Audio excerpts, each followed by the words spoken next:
Why, hello there, everyone, and welcome back to the GSL-English Podcast, a podcast designed to immerse you in the English language in a relaxed and natural way.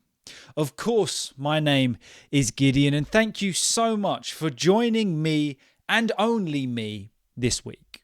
So, we seem to have a bit of a pattern going now, where one week we have a guest, and then the next week it's usually just me going on about nothing, and then we get back to the good stuff with another guest, and we are repeating that routine. We're creatures of habits here on this podcast, and that seems to be the habit that we have naturally adopted. So I hope you're enjoying it. Last week we had a fantastic chat with a lovely guest, Catherine, which has gone down really well. So thank you to everybody that not only watched and listened to that episode, but also to the love that you have shown through your comments to Catherine and I. It was an absolute pleasure to chat with her. And of course, before that, we had Avery, and we've got some other great guests in the past on the podcast. So make sure you check all of those chats out. But of course, this week, you're stuck with me. You're stuck with me again. It's just you and I and no one else. And we're going to be talking about some interesting things. Now, what I have started to do is throughout the weeks, because 2 weeks seem to elapse before I do these podcasts on my own. So what I do now throughout those 2 weeks is just write down different things that I think about. So I have actually a little physical notepad where I just write down things or ideas that I have that I could present and talk to you about on the podcast. And today we're going to talk about 2 of them. The list is actually quite big now. Some of the points are pretty weird. The things that go on in my head are strange. Like the other day, one of the best things I saw and I couldn't stop thinking about was a cat using a zebra crossing. Okay, now this actually happened to me. It's funny, I said that I wasn't going to talk about this on the podcast, but I naturally am talking about this on the podcast now. But yes, on Friday, I saw a cat use a zebra crossing. So just to fill you in, a zebra crossing in England is the black and white crossing across a road where pedestrians have the right of way and they can cross. Of course, you check both ways, but then generally the traffic will stop and the pedestrian can cross the road. But apparently, much to my surprise and quite honestly amazement, this isn't just designated for humans, because we have a zebra crossing near where I live, and I was pulling up to it and I saw a cat sitting one side of the road, perfectly waiting. So I thought, I'm going to give this gentleman, I assume the cat was a guy, it looked like a guy, I didn't name him, I'm going to give him right of way. And this is no lie, guys. As soon as I stopped, this cat crossed the road, just slowly, walking around like a human. And the best part of it, just turned to me and then just carried on walking across the road. And then once he got the other side of the road, kind of freaked out and ran up a tree. But up until then, it was just an amazing part of my week, actually. Probably my highlight of the week. I instantly pulled over, messaged my wife and a few friends and said, look, you're not going to believe what's just happened. I've seen a cat use a zebra crossing. So there you go. But that's the kind of thing I write down and prepare for you on this podcast. Because I thought, you know what? I want this podcast to come across in a natural and authentic way so you can hear the ramblings of an English man. And that was one of them. So it's quite interesting that I wasn't going to talk to you about that because I thought that you wouldn't be interested. You might think I'm a bit of a weirdo, but there you go. So yeah, I have a book full of things like that. So that's what I do now in between these podcasts, where it's just you and I write things down rather than getting to the point where I think I need to record the podcast. What am I going to talk about? I know, or I've got an idea of what I'm going to talk about. So I've chosen 2 topics today for us to discuss, for us to think about. The first one is actually a comment that was presented to me on one of my videos, and I wanted to address it. Okay? I wanted to address this comment. The second point we're going to talk about is actually a point that I spoke about with a few of my private online students this week. And that is the idea of being very unprofessional. Again, my little male tone went off. So I apologize for that. Now, I'm not going to turn off my sound because I've done that before and it's muted my microphone and then I had to record the podcast again. So if there are any more notifications, just accept that I'm not very professional and forgive me for that. But yes, where was I? Yes, we're going to talk about the idea of being spontaneous. And this is what I discussed with a few of my students throughout the week. You know, the idea of being spontaneous or spontaneity. So we're going to look at what that means in a moment.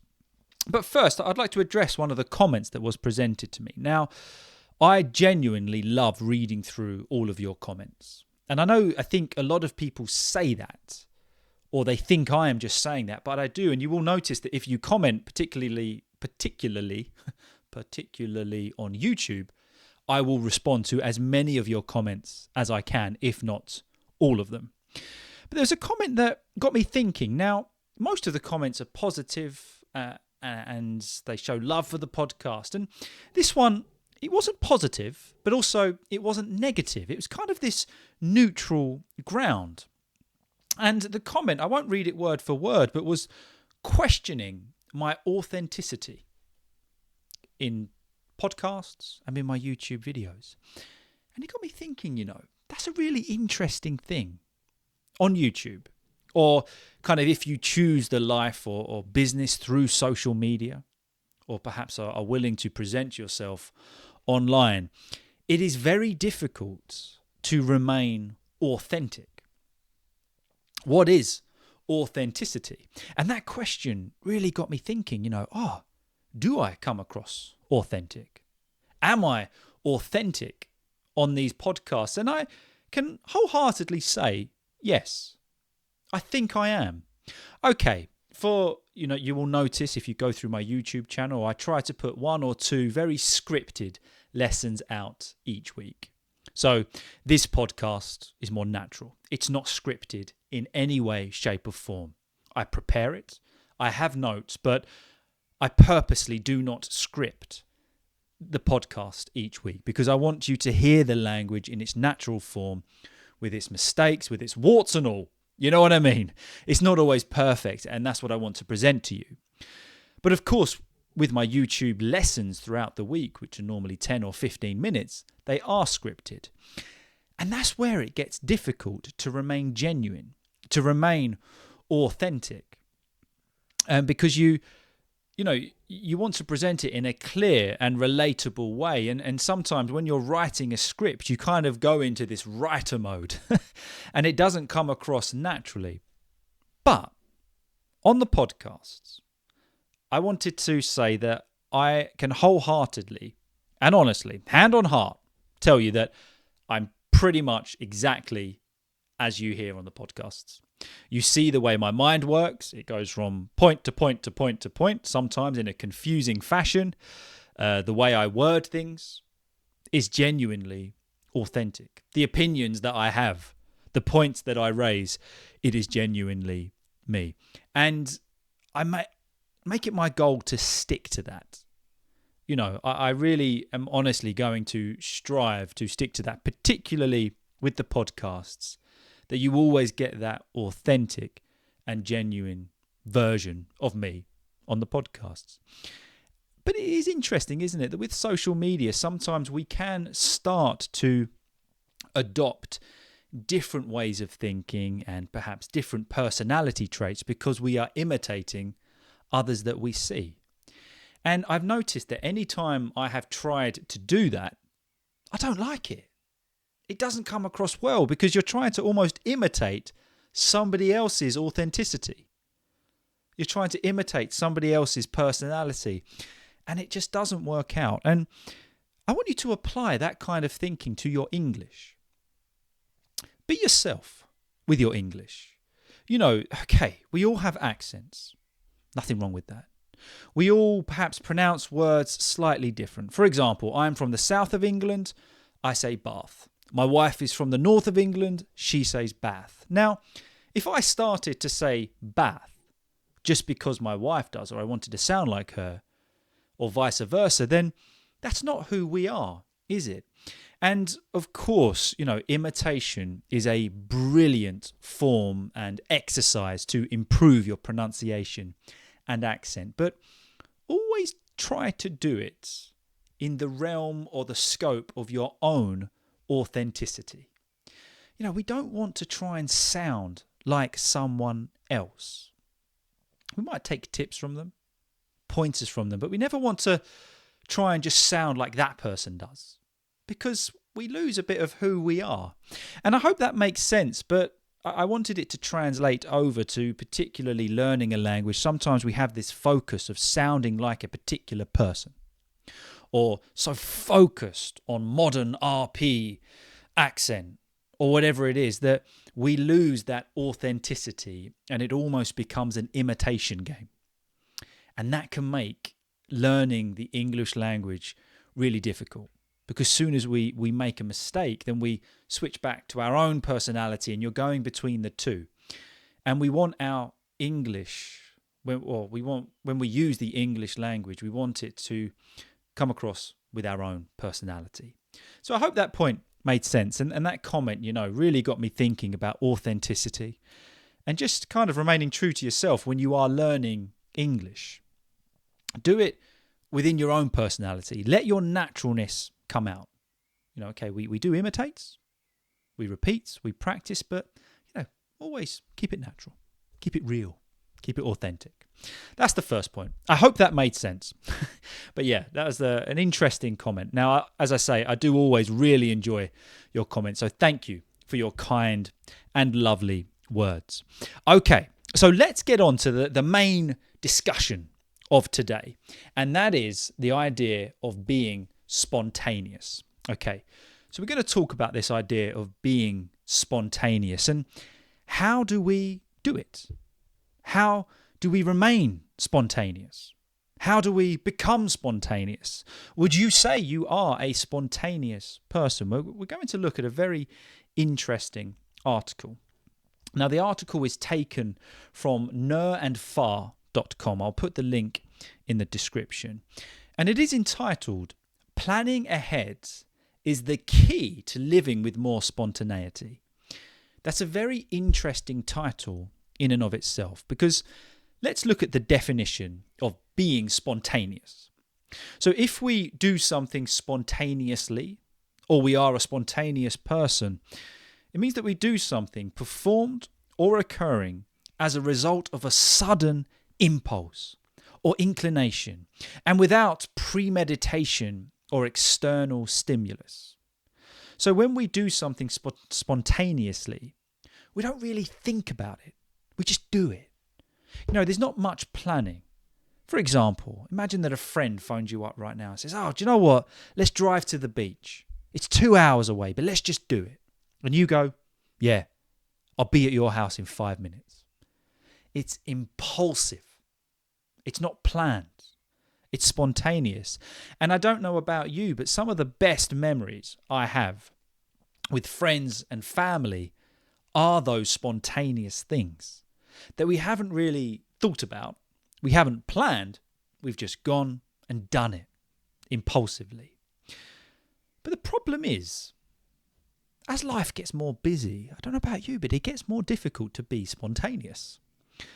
But then, if we look at the title of this article, "Planning ahead is the key to living with more spontaneity," but we're saying that being spontaneous requires no planning.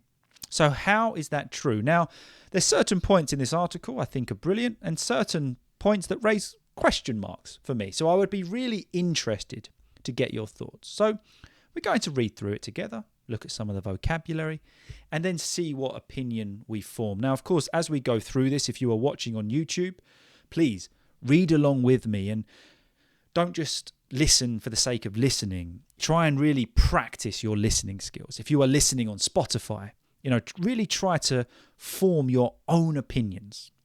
That's a great way of practicing your listening skills. So form your own opinions, or try to understand, what you think about what we are reading. Okay, so let's take this first paragraph and then we'll discuss it. In a 2020 study, 72% of people said they feel happier after a spontaneous act. Those who described themselves as a spontaneous person were 40% more likely to consider themselves a happy person.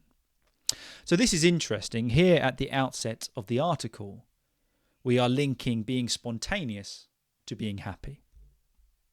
It said here, 72% of people said that they are happier after a spontaneous act. Now, perhaps at this moment, you can just think of a time where you did something spontaneously. And it's very true that, it might not have been the best decision. It might not have been the best use of your time, but you come home feeling happy. So we are linking spontaneous actions to that feeling of being happy. But let's read on. Of course, free time for spontaneity is hard to come by. That's why I say the key to spontaneity is time boxing. A powerful method for getting things done that involves planning out periods of time each day to focus on distinct tasks. Very true, and I do agree with this, that as you get older, particularly as times get a little bit more, difficult, cost of living rises, that free time where we don't have anything planned, that we might have previously taken part in a spontaneous act, is hard to come by. Meaning that we find that we don't have those situations a lot more. If something is hard to come by, it's hard to find. It's hard to have. So what does that mean? Does that mean that we just never act spontaneously? We now don't have that opportunity? Well, the idea in this article is presented to us that the key to being spontaneous is time boxing.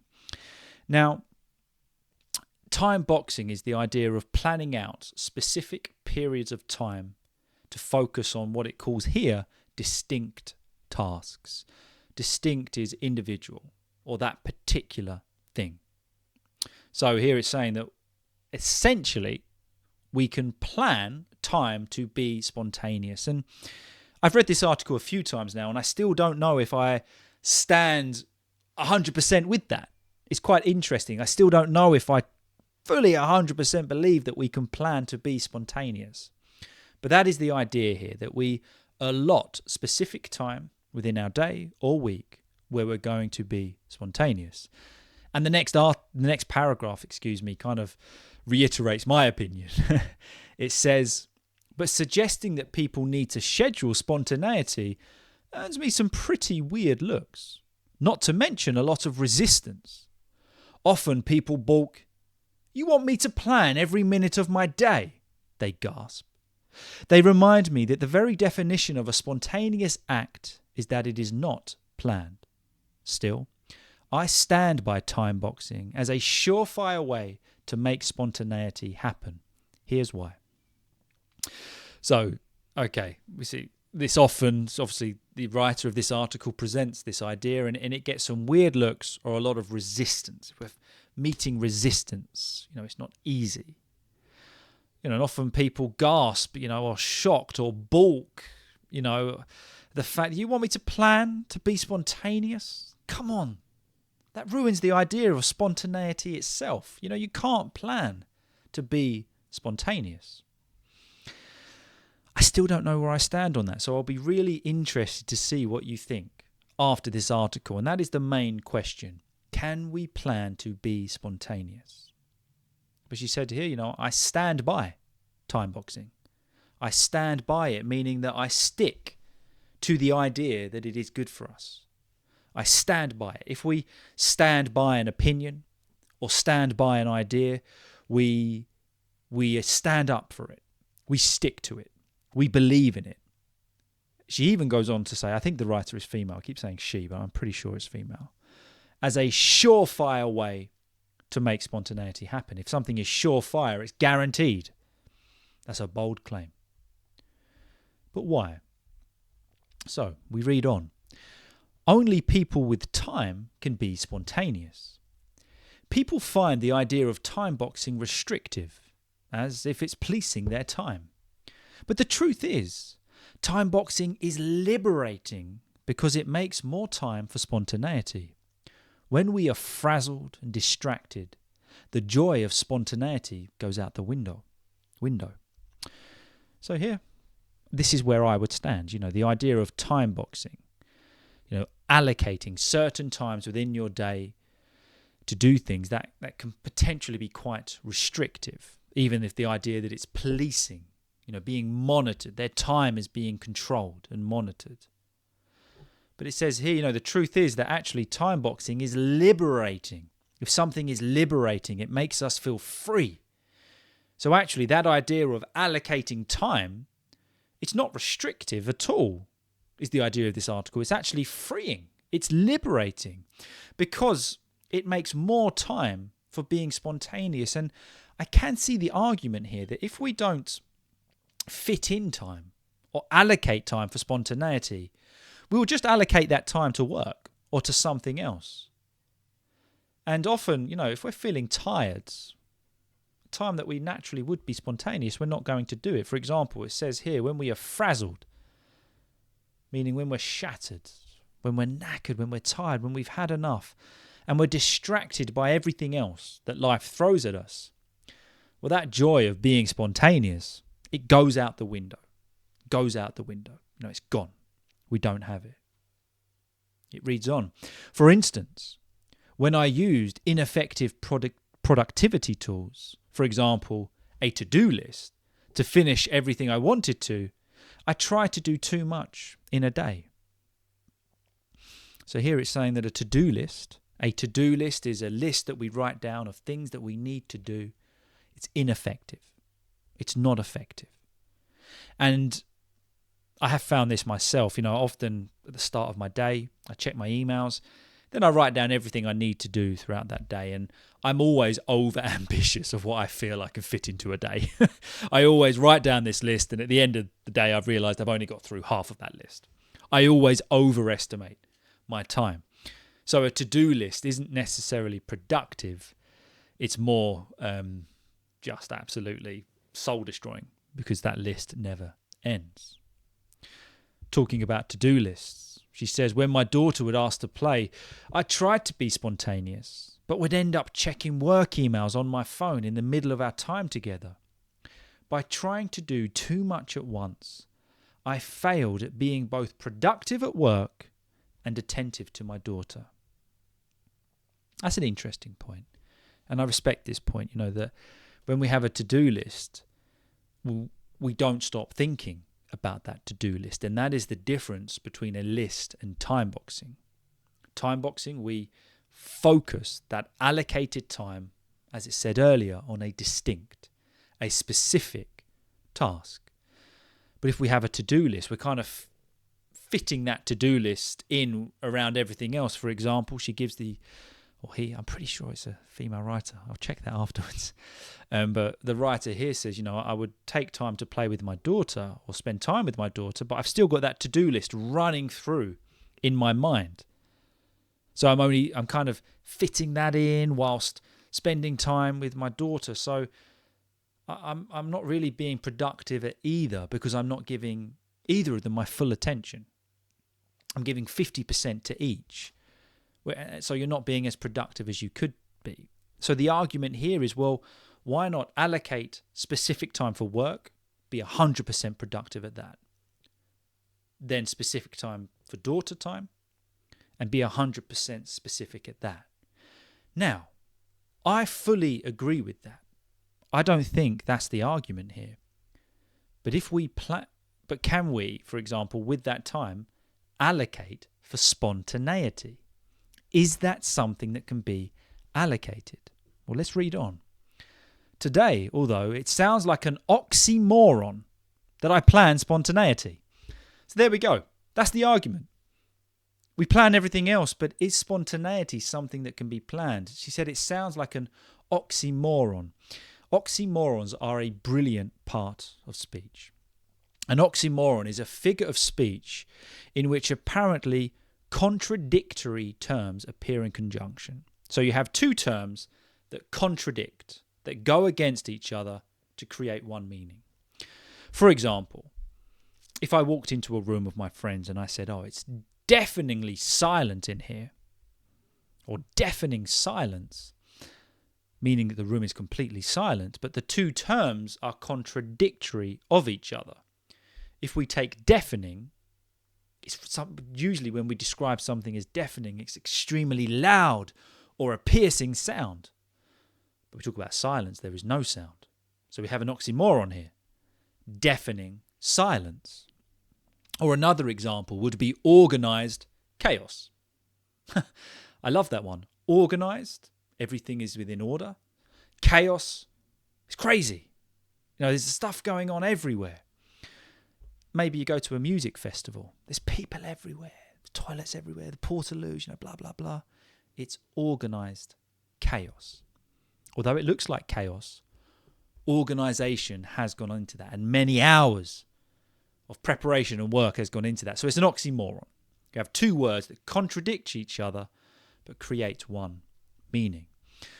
So here we are creating really the oxymoron of plan. So here we are creating the oxymoron of planned spontaneity.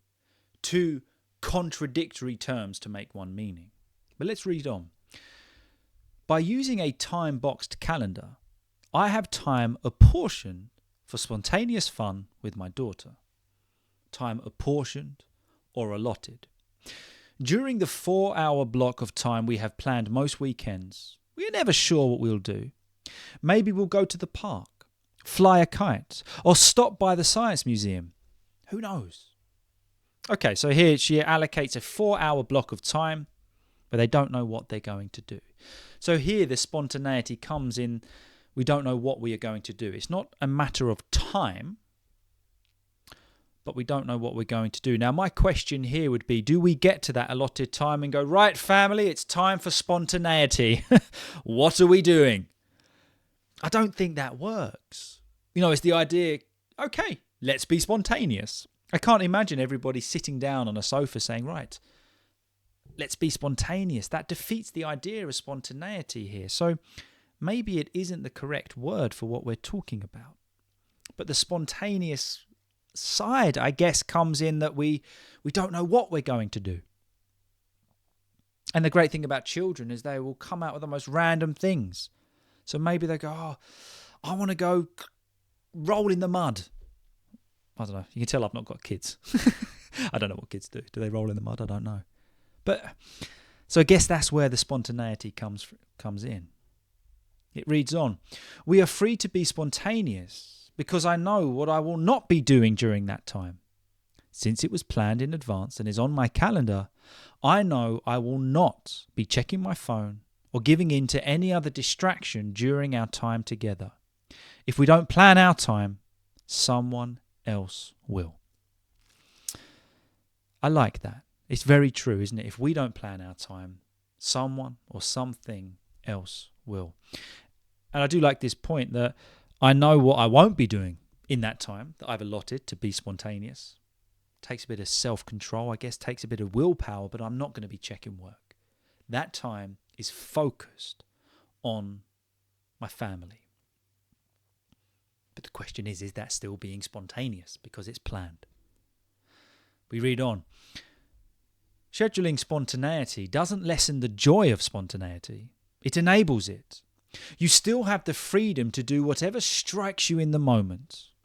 Even more so because you know that's exactly what you intended to do. So the idea here is that, I think some people say, well, it takes the joy out of it. Planning spontaneity, it takes the joy out of it. Well, actually, it says that it enables the joy because you have enabled that time to have fun, to be spontaneous. And maybe it gives you something to look forward to. This is the time where we just see what happens. And that was our intention. That's what we wanted to do. It reads on, if anything, time boxing lets you enjoy your spontaneity guilt-free, without feeling as if you should be doing something else, like checking another box off your to-do list in the name of productivity. I like this point. Do you ever have it where you do something spontaneous, or even you're at home and you think, I'm going to spontaneously watch a film. I don't know about you, but do you ever get that feeling of guilt? You think, oh, I shouldn't be doing this. I should be working. I should be doing the washing, blah, blah, blah. Well, time boxing says, no, this is the time we schedule for this. It's guilt-free. It's guilt-free spontaneity. And that, to me, is where the idea of this really hits home. You know, that if we time box that spontaneity, we can do it without guilt.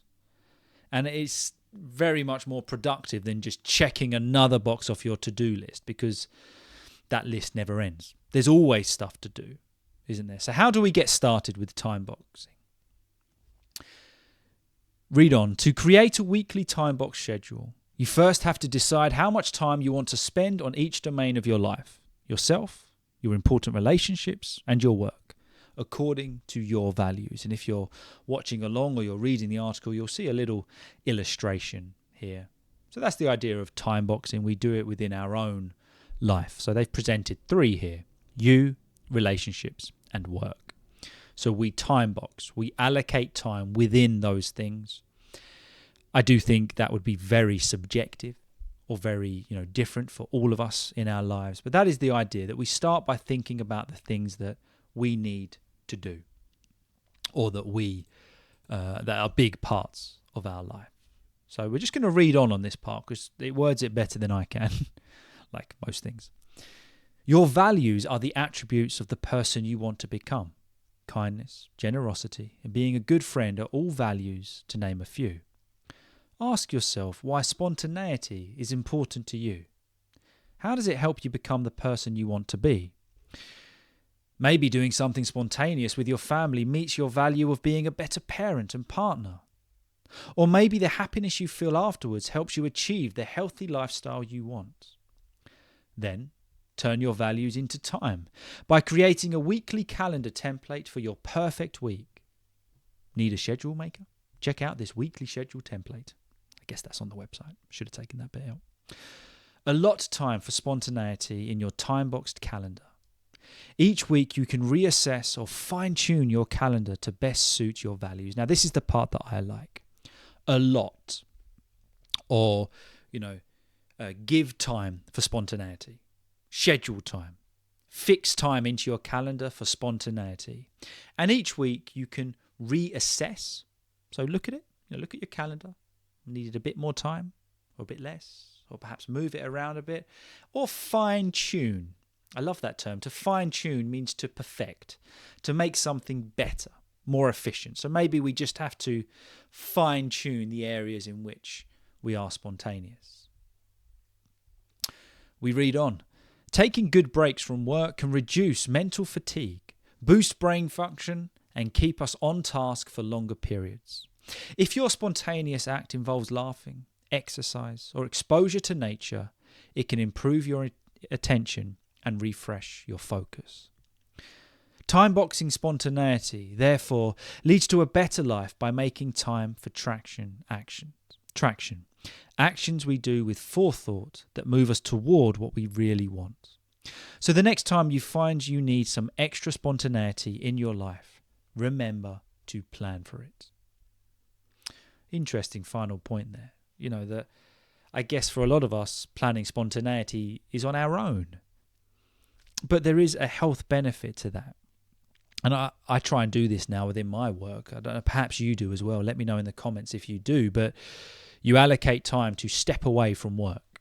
For me, I do it in 20-minute windows. So sometimes I'll just go for a walk, or I get away from the screen, from the classroom, YouTube, scripting, whatever I'm doing.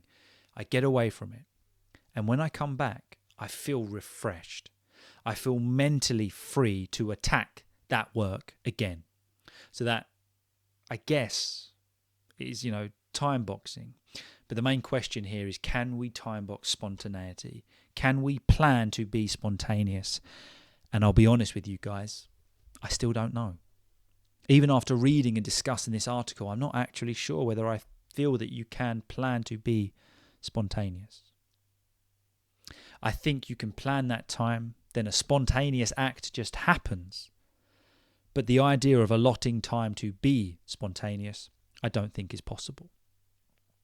But I do like the idea of time boxing. So please let me know your thoughts in the comments. I would honestly love to know. And I hope you enjoyed that. I love going through these articles with you. And please, just share your opinions in the comments. I would love to read them and hear what you think. And the idea of me presenting these articles to you is, one, you can practice your reading and your listening skills, but also you can perhaps practice listening to somebody talk about them, but also helps you to formulate your own thoughts on what we are reading, and that is the real exercise here. So there you go. That is our discussion today, and I guess the question remains, can you plan to be spontaneous? Let me know, or send me an email, GSL-English1@gmail.com. But as always, thank you so much for joining me in this week's episode, whether you are listening, watching, whatever way you consume this little podcast that is slowly growing, then it's absolutely fine with me. But genuinely, I do mean this authentically. Thank you, and I'll see you all very soon. Have a good one, guys.